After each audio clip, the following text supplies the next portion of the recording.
You on your way to the P farm. Now, after doing 4 months in East Baton Rouge just 3 months ago, y'all, I found myself in another crime. I got out of there, and I know you're probably wondering why you just didn't get your baby and go and sit down somewhere. No, I got a car, I got me a little job, and I was dipping and dabbing just a little bit back in with my baby dad. But that just was not enough for me. So one day I'm sitting at my daddy's house. So as you can see, this lady has a history of doing what she does well.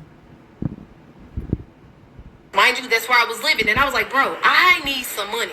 I really need to come up on a bag. Now, granted, I would just probably go and have somebody print me out a check. Now, honestly, I really thought that she had changed her life. She looks like could be a great content creator doing things the legal way. So I'm dropping in one of my little fake accounts and then going cash it. But this time, I was like, I need liquid cash. I need something in my hand. So what did I do? I knew I had my car, so I put it on the internet for sale. So sitting at my father's house, I got on Facebook and I listed my 2010 Chevy Malibu that was light blue in color for sale. Now listen. See, some people are great. They find a niche in scamming. But actually, they could be really good if they did legal business. But for some reason, that fast money keeps calling them. So this is the route they take.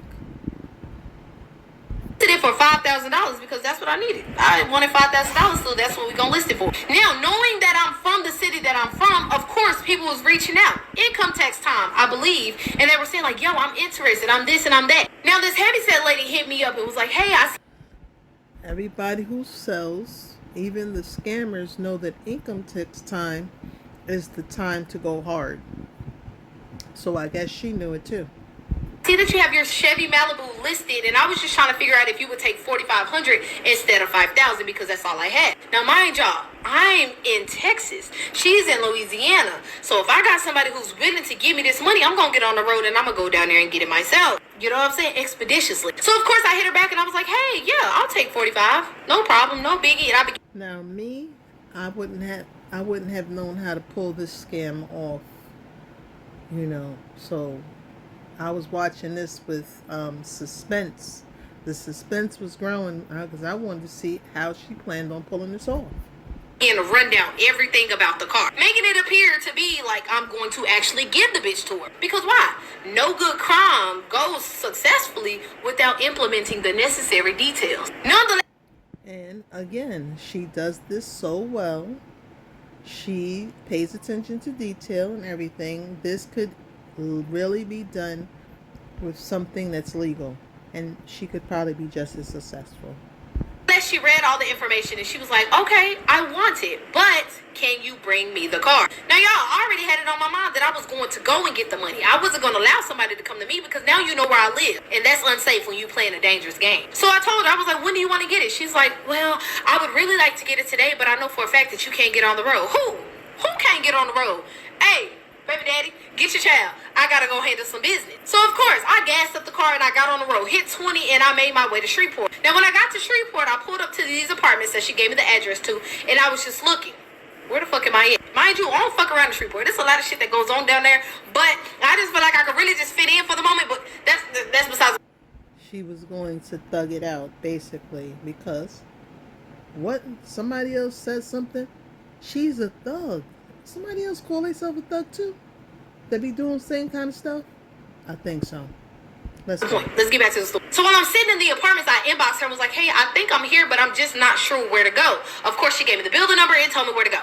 I pulled around, right? Swerved up in there, quick, fast, and in a hurry. She opens the door and I noticed that she's missing a leg. Oh, this finesse finna be easy.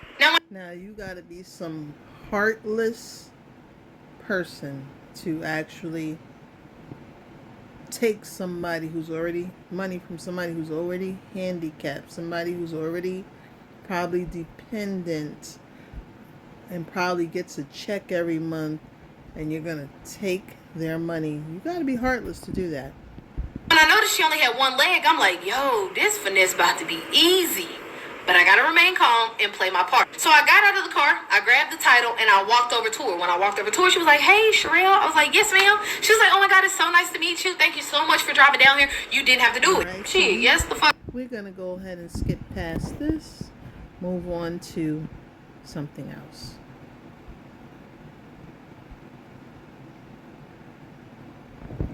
So this several times. I've actually went on there and bought it a million times. Okay? Now this here is Sharell Hodges teaching the masses, the TikTok masses, how to do fraud, stealing people's food stamps and checks and things like that. And it costs $27 to get this information. To like getting the food stamp card information. But just keep it a buck. For those of y'all who've been in my chat saying you tired of struggling to feed your kids, they give food stamp card numbers. You get the food stamp card numbers. I tell you, look for somebody's number that is going to hit that same night, that same midnight. So today is... Now, you see what she just said? Look for somebody's number who's going to hit that same night. See, that there sounds very accurate, like accurate information. Something that would make sense if you're going to do some type of fraud like this, and this fraud is going on all around the country. It has happened to people I know over and over again. So no, this is not make-believe. I really do believe she knows what she's doing, allegedly. But however, I just got some new news about this later on today. We'll talk about that at the end.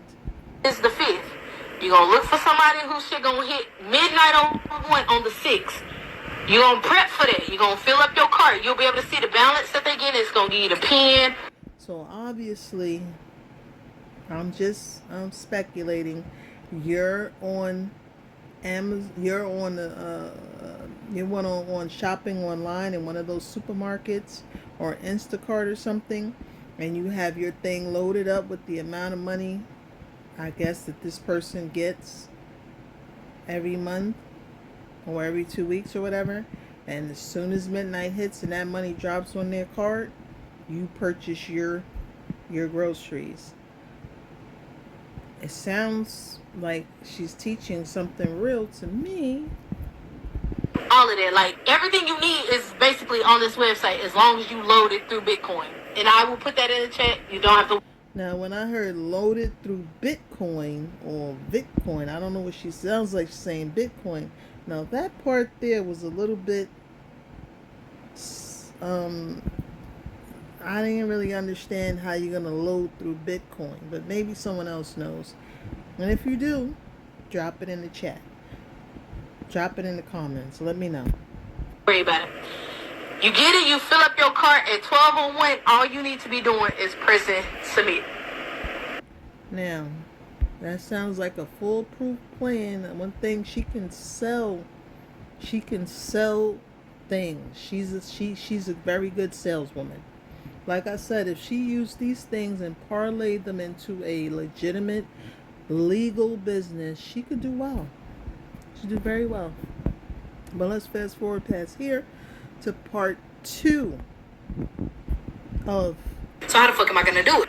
I know. I don't even fucking need the title. All I gotta do is just file for a new one. So I told the man, I said, oh look, I gotta go take this phone call. My phone wasn't even ringing. And So at this point, she's gone with the lady in the wheelchair who only had one leg. She's called someone to help her because she couldn't go with Sharell to the Department of Motor Vehicles or whatever it's called in that state. So she has called someone to help her do the transaction, and they're both going to the DMV, and now Sharell is there with the man that is helping the lady who has one leg. wasn't even paying attention. He was like, oh, okay, well, I'll see here. I said, here's the title, here's the application, I'll be right back. So I got up and I ran outside. I put my phone up to my head and I just started pacing back and forth across the door. Now, after pacing and looking in and realizing he just looking down at his phone and at the paperwork or whatever it was that he was doing, I took off to my car. Now, I'm not gonna lie, my heart was racing. Now, like I said, heartless. If you want to hear the rest of this story, you can go on Sharell Hodge pages herself. This is posted on there, okay? So this is her story of the scamming. She likes to talk about the scam she has done in the past, and I think she's already done time for this. I'm not sure, but there's a number of parts to this story.